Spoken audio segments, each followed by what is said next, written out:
Hi guys, I'm welcome you back to this LOX Academy session, and we are covering the important GK of January. This is part 2 of the session, and if you want to see part 1 then you can allow and assess our playlist. So oldest world number 1 in men's doubles is now Rohan Bopanna. Rohan Bopanna is playing for India since almost a decade, but now he has become the oldest world number 1 because he won the Australian Open men's doubles final. So this is a very important news. This can come directly in your examination, and also information with regard to your Australian Open, US Open, Wimbledon as well as French Open is very important. Who has won? किसने जीता Australian open, किसने जीता French open, किसने जीता Wimbledon open, ये काफ़ी important है आप लोगों के लिए, ठीक है। इसके बाद हम बात करते हैं यहाँ पर देखिए आप, एक बहुत इंपॉर्टेंट न्यूज़ है। सो फार सानिया मिर्ज़ा, रोहन बोपन्ना, लिएंडर पेस एंड महेश भूपति, इन्होंने ही 4 इंडियन टेनिस प्लेयर हैं जिन्होंने ग्रैंड स्लैम अपने करियर्स में जीते हैं। अब अगर हम बात करते हैं एक और क्वेश्चन जो आपको आ सकता है, वो ये आ सकता है that most main grand slam title किसने जीते हैं? नोवाक जोकोविच इसके अंदर क्लियर लीडर हैं। जब भी आपको ये आए कि कौन है सबसे अच्छा सिंगल बेस्ट प्लेयर या फिर किसने सबसे ज़्यादा टेस्ट टाइटल जीते हैं, तो वो नोवाक जोकोविच हैं। आई hope this much is clear.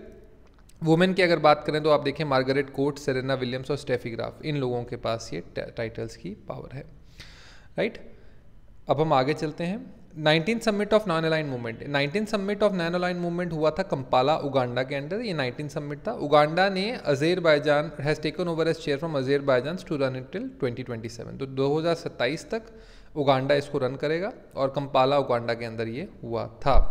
आपको जो चीज़ आ सकती है वो आ सकती है इसकी थीम को ज़रूर नोट कर लें, deepening corporation for shared global affluence, ये आपको थीम आ सकती है। और इसके अलावा जो आपको चीज़ आ सकती है इसके अंदर वो ये कि यहाँ पर कंपाला डिक्लेरेशन आई थी, जिससे कि आप स्ट्रेंथ और यूनिटी लेंगे, मूवमेंट एज पॉलिटिकल फोर्स लेंगे इंटरनेशनल पॉलिटिकल एरिना में, ताकि यूनिलैटरल एक्शंस जो इंटरनेशनल लॉ के अगेंस्ट किए जाते हैं आप उसके खिलाफ जो है काम कर सकें।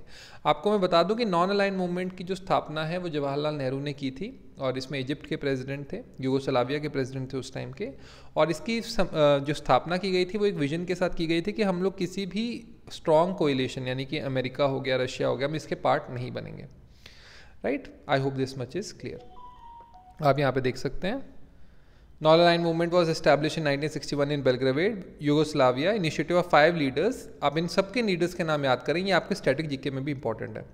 Joseph Broz Tito of Yugoslavia, Gamal Abdel Nasser of Egypt, Jawaharlal Nehru of India, Sukarno of Indonesia and Kwame Nkrumah of Ghana. I hope this much is clear to everybody, right.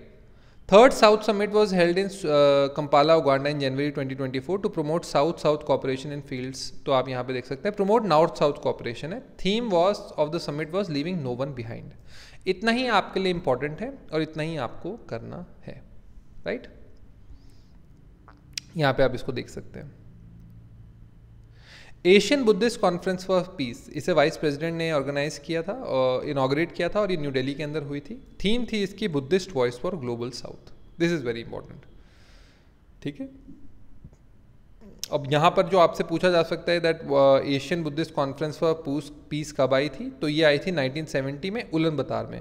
Mongolia की कैपिटल उलन-बतार है, और वहाँ पर ये followers voluntary movement of followers of Buddhism थी with monastic and ले members. यहाँ पे आप देख सकते हैं FCRA registration, foreign contribution regulation act.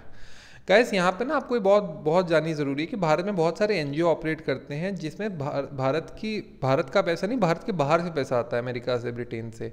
उन सबको रेगुलेट करने के लिए फॉरेन कंट्रीब्यूशन रेगुलेशन एक्ट है, और 2 प्रोमिनेंट नॉन गवर्नमेंटल ऑर्गेनाइजेशंस जो हैं रजिस्ट्रेशन जो कैंसिल की गई हैं, वो है world vision of India and centre for policy research. Because सरकार का ये मानना है कि ये जो सेंटर्स होते हैं इसमें बेसिकली बाहर का पैसा आके इंडियन गवर्नमेंट के खिलाफ बोलने के लिए या इंडियन स्टेट के खिलाफ जो है काम करने के लिए मजबूर किया जाता है, राइट। यहाँ पे आप देखें FCRA इनेक्टेड ड्यूरिंग इमरजेंसी 1976 की foreign powers were interfering in India affairs by pumping money into the country through independent organisations, right. 1976 में एक्ट रिपील किया गया, replace with the new legislation, it was further amended in 2020। अब यहाँ पे आप देखिए सारे NGOs के लिए रजिस्टर करना यहाँ पे ज़रूरी है। Act prohibits the receipt of foreign fund bye candidate of election, journalist और न्यूज़पेपर और मीडिया ब्रॉडकास्ट कंपनीज, जजेस और गवर्नमेंट सर्वेंट्स, तो ये काफ़ी ज़्यादा ज़रूरी है यहाँ पे। नाउ अब हम आगे चलते हैं। Madika, language by the Chakkaliya community that migrated from Karnataka centuries ago is fast becoming extinct with the younger generation opting for Malayalam. तो बस ये मदिका लैंग्वेज के ऊपर बात की गई है। कौन सी कम्युनिटी ये करती है? चकलिया कम्युनिटी इसको बात करती है। भारत रत्न 2024, ये बहुत इंपॉर्टेंट है। भारत रत्न किसे दिए गए? बिहार के chief minister Karpoori Thakur posthumous, BJP veteran L K. Advani, foreign prime minister P V. Narasimha Rao, Chaudhary Charan Singh and agricultural scientist M S. Swaminathan. इनको भारत रत्न जो है वो दिए गए हैं। ये एनडीए सरकार द्वारा इनको दिए गए। Right, I hope this much is clear. इससे पहले 1999 के अंदर 4 डिग्नेटरीज को दिए गए थे भारत रत्न। उसमें थे जयप्रकाश नारायण, प्रोफेसर अमर्त्य सेन, लोकप्रिया गोपीनाथ बोरदोलोई और पंडित रविशंकर जी को। ठीक है। कर्पूरी ठाकुर कौन थे? बेसिकली सेंटेनरी ईयर है। कर्पूरी ठाकुर जी ने काफ़ी गरीब मजदूरों के लिए काम किया था। उन्हें जननायक भी बोलते थे और नाई समाज से वो बिलोंग करते थे। तो इसलिए उन्होंने ये यहाँ पर उसको जो है उनके जो काम को जिसे कहते हैं ऑनर करने के लिए ये दिया गया है। राइट।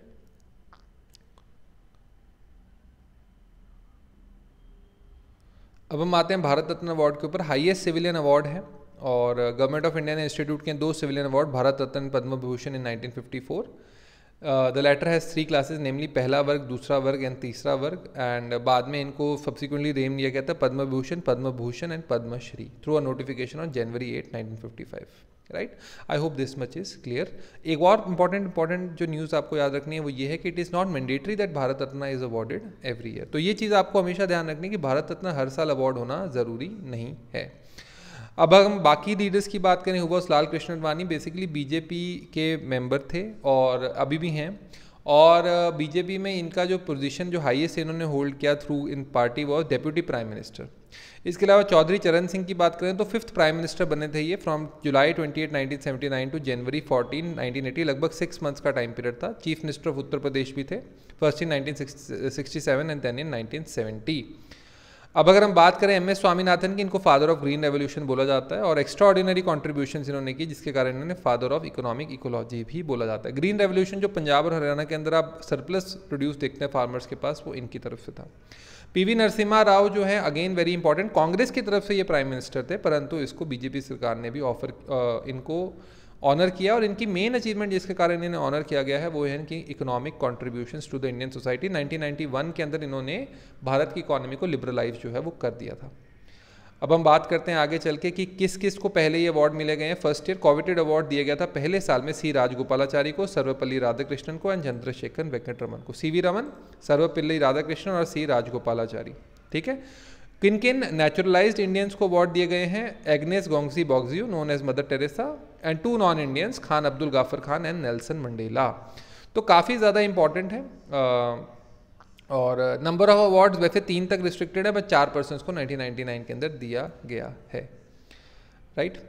इसके बाद 2014 से आने के बाद प्रधानमंत्री ने 7 भारत रत्न दिए हैं। 2015 में इन्होंने एक साथ 3 लोगों को दिए थे, अटल बिहारी वाजपेयी, मदन मोहन मालवीय। एक साथ 2 लोगों को दिए थे, अटल बिहारी वाजपेयी एंड मदन मोहन मालवीय। 2019 में इन्होंने प्रणब मुखर्जी को ये अवार्ड दिया था और भूपेंद्र कुमार हजारिका और नानाजी देशमुख को। और किसी को भी अवार्ड ये नहीं दिया गया 2020 से लेकर 23 के बीच में। Right, I hope this is very very important and you have learned it. अगर आपको इमेजेस चाहिए होंगी तो आप ये देख सकते हैं यहाँ पे। राइट, आप यहाँ पे देख सकते हैं। प्रोहिबिशन ऑन सपिंडा मैरिजेस, बेसिकली देखिए अपनी ही मामी के लड़के से शादी करना या फिर अपनी बुआ के लड़के से शादी करना या फिर अपनी दादी के किसी रिलेशन में शादी करना हिंदूज में जनरली बैन होता है बिकॉज गोत्र सेम पड़ जाता है प्लस रिलेशन सेम पड़ जाते हैं। तो ये बैन है, प्रोहिबिशन ऑन सपिंडा मैरिजेस हैं और with in a certain degree of closeness ban है। और दिल्ली हाई कोर्ट ने कहा है कि ये बिल्कुल ठीक डिसीजन है। अब बच्चों आपको ये ध्यान रखना है पंजाब यूनिवर्सिटी का पेपर देते वक्त कि इससे क्वेश्चंस आ रहे हैं पेपर में। आपको हिंदू मैरिज एक्ट को और ज्यूरिस्प्रूडेंस को अच्छे से पढ़ना है। मैं उसके लेक्चर्स लूंगा अपनी क्लासेस के अंदर, तो आप उसको फॉलो कर सकते हैं।